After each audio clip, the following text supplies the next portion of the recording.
नमस्कार दोस्तों, आप सभी का स्वागत है मेरे इस चैनल विजडम ब्रेक पे। और हम कंटिन्यू कर रहे हैं स्वामी विवेकानंद जी की सीरीज। आज हम चैप्टर 8 पर जाएंगे। और अगर आपने पहले की सीरीज नहीं देखी है तो मैं लिंक यहाँ दे दूंगा, आप इस पर क्लिक करके पुराने वीडियोस को देख सकते हैं ताकि आपको आगे की कहानी अच्छे से समझ में आए। आज हम चैप्टर 8 पर जा रहे हैं, तो आज ही हमारा लास्ट चैप्टर होगा। लास्ट चैप्टर क्यों होगा मैं वो भी आपको बता देता हूँ। मैंने स्वामी विवेकानंद जी के बारे में पढ़ा और उससे मुझे ये पता चला है कि अगर मैं आपको स्वामी विवेकानंद जी के बारे में बताता हूं तो मुझे पूरा महीना निकल जाएगा बताने में, और वो भी मुझे पूरा पूरा दिन बताना पड़ेगा। तो इस चीज को हम कंटिन्यू यहां पर नहीं कर पाएंगे, मैं यहीं पर एंड कर रहा हूं।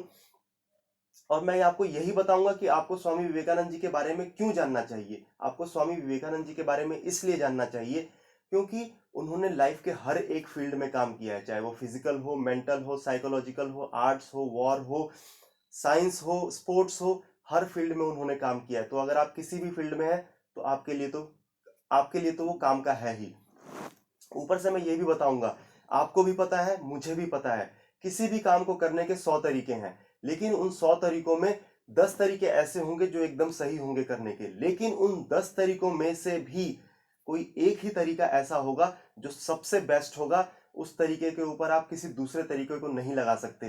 तो अगर आप उस एक बेस्ट तरीके को अपने फील्ड के बारे में, उस एक बेस्ट तरीके को जानना चाहते हैं, तो मैं यही कहूंगा कि आपको उनके बारे में जानना चाहिए। मैं आगे तो कंटिन्यू नहीं कर रहा हूं, लेकिन अगर आप स्वामी विवेकानंद जी के बारे में और जानना चाहते हैं तो मैं कुकू एफएम का एक लिंक नीचे डिस्क्रिप्शन में दे रहा हूं। आप वहां से जाकर के कुकू एफएम पे स्वामी विवेकानंद जी के बारे में जान सकते हैं। ऊपर से मैं आपको ये भी बता दूं, कुकू एफएम का अगर आप एक साल का सब्सक्रिप्शन लेते हैं तो वो आपको 400 का पड़ता है, लेकिन अगर आप मेरे दिए हुए लिंक से जाएंगे तो आपको 50% का डिस्काउंट मिलेगा, आपको वो 200 में पड़ेगा। तो ये बहुत अच्छी अपॉर्चुनिटी है कुकू एफएम पे। कुकू एफएम एक तरह का राइजिंग प्लेटफॉर्म है इंडिया का, जिसमें आप 1000 तरह के ऑडियो बुक्स इजीली सुन सकते हैं। तो मैं यही कहूंगा कि आप लिंक पर जाएं, क्लिक करें और जाकर के सुने।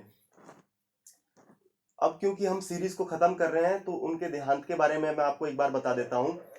4 जुलाई 1902, 4 जुलाई 1902 में उनका डेथ हो गया था। शाम के 7 बजे वो अपने आश्रम में गए और उन्होंने अपने आश्रम की खिड़की और दरवाजे बंद कर लिए और सभी शिष्यों को आने से मना कर दिया कि कोई भी यहाँ नहीं आएगा।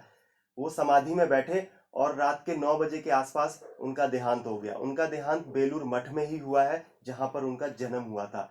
और इसी के साथ मैं स्वामी विवेकानंद जी की सीरीज को खत्म कर रहा हूं। अगला मैं लेकर के आ रहा हूं रिच डैड पुअर डैड। और मैं ये जानता हूं कि जो चीज मैंने उसमें पढ़ी है, मैं ये चाहता हूं कि वो आपको पता चले, क्योंकि मुझे पता है वो आपको नहीं पता होगा।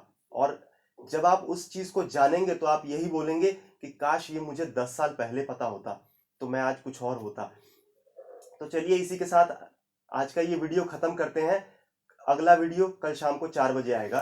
तब तक के लिए धन्यवाद।